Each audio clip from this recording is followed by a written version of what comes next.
Hey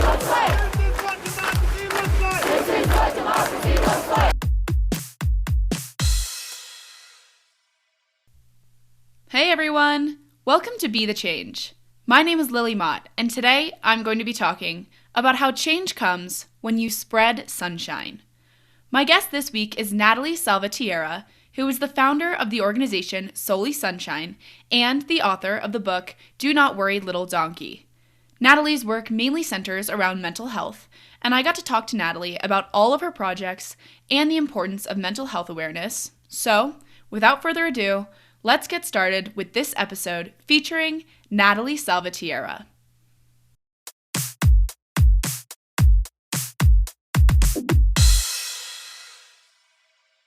Hi, my name is Natalie Salvatierra. I'm 17 years old and I'm the founder of the international mental health organization Solely Sunshine that sends letters of encouragement to people in mental health facilities. I'm also the author of the mental health children's book, Do Not Worry Little Donkey, which helps younger kids overcome their worries. Welcome to the show, Natalie. I am so excited to talk with you today, and I would love to get started talking a little bit more about your background and how you got to this point where you wanted to create your organization. So tell me some about the experiences that led you to develop Solely Sunshine.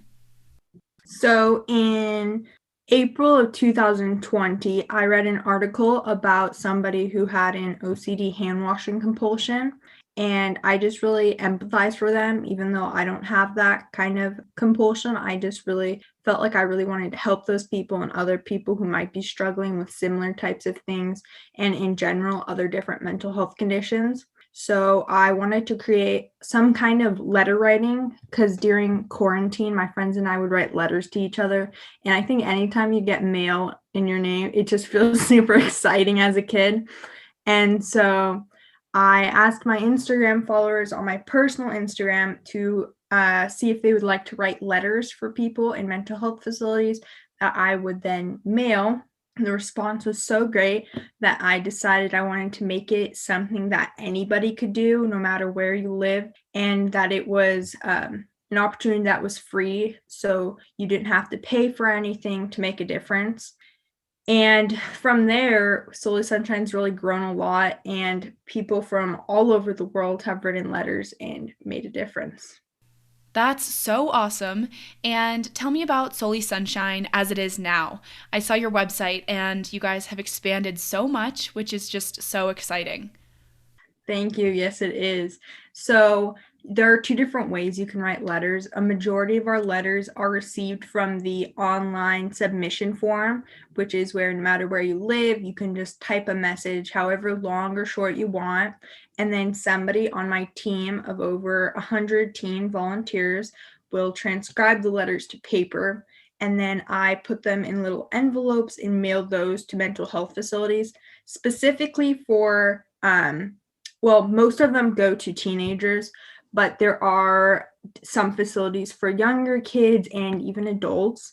So far, people in over 50 countries have helped me write over or close to 10,000 letters, and we've impacted over 15,000 people, which is super exciting. And it means a lot to me to be able to spread some encouragement, or what I like to call sunshine, to the people in the mental health facilities who just need a little bit of extra sunshine.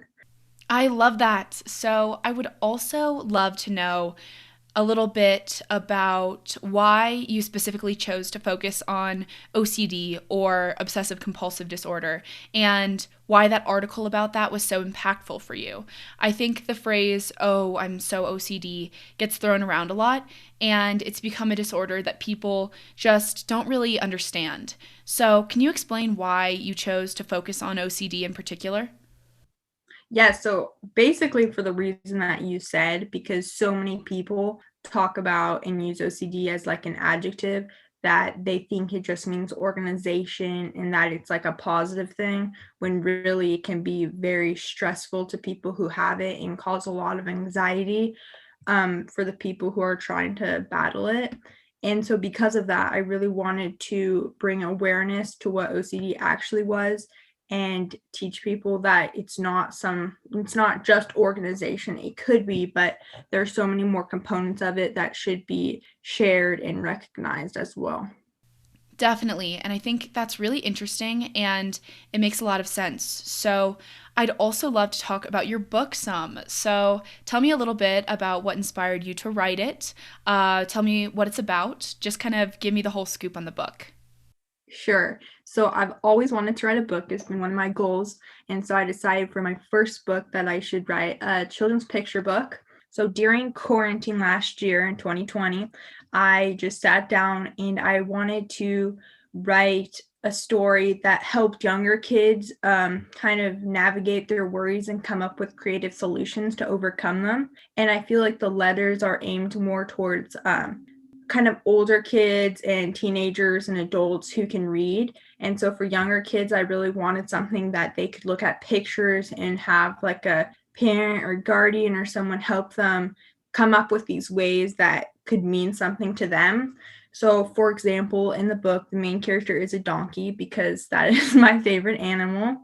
And so the donkey will talk to his mama, and he's afraid of storms and monsters and the dark. And so, for example, when there's a big storm, he tells his mama that he's worried. And in response, his mama tells him that the sky just has a tummy ache and that it makes the pasture green and fresh. So I think the idea of my book is just like turning those negative worries into things that can kind of have a positive outlook and a different perspective. I love that. That's so cute. Do you have any plans for another book in the future, or are you thinking about it?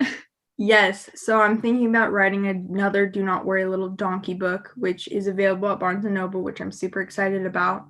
And then I also am currently writing a poetry book.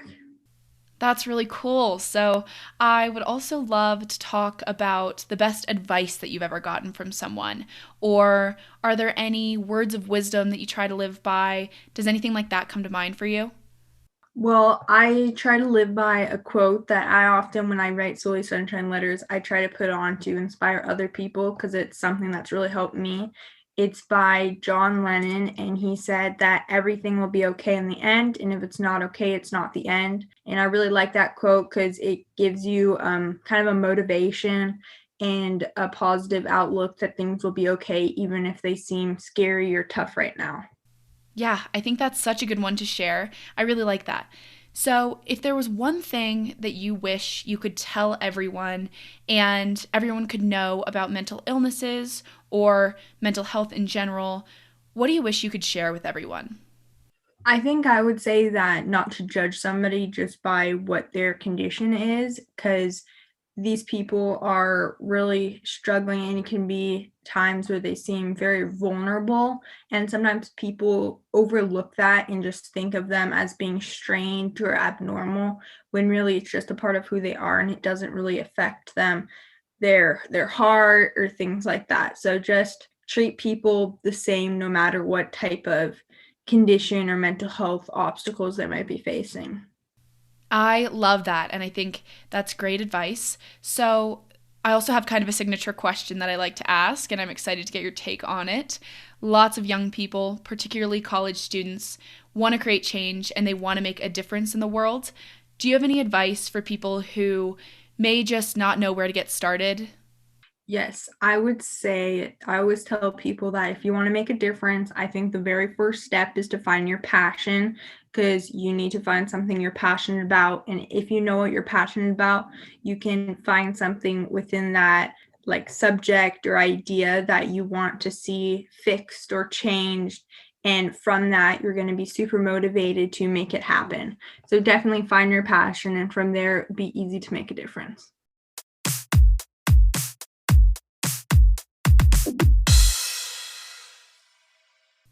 I really enjoyed talking with Natalie about Solely Sunshine and her book because I think it's clear that she is so passionate about the work she's doing and she really just wants to help others.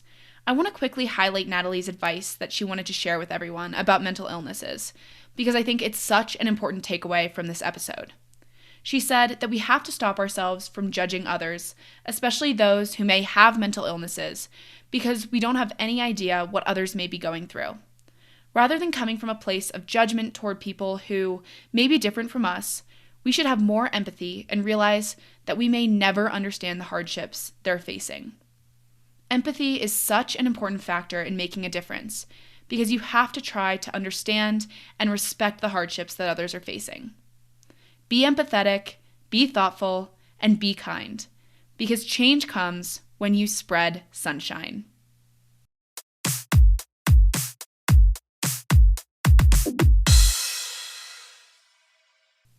Thank you so much for listening to this episode, and you can follow Natalie on Instagram at solely.sunshine to get connected with her and check out her organization as well. If you want to talk about anything I mentioned, please reach out to me by email at lily@bethechangepodcast.org or on Instagram at bethechangepodcast. Tune in for my next episode, but until then, be the change you wish to see in the world. Bye, guys!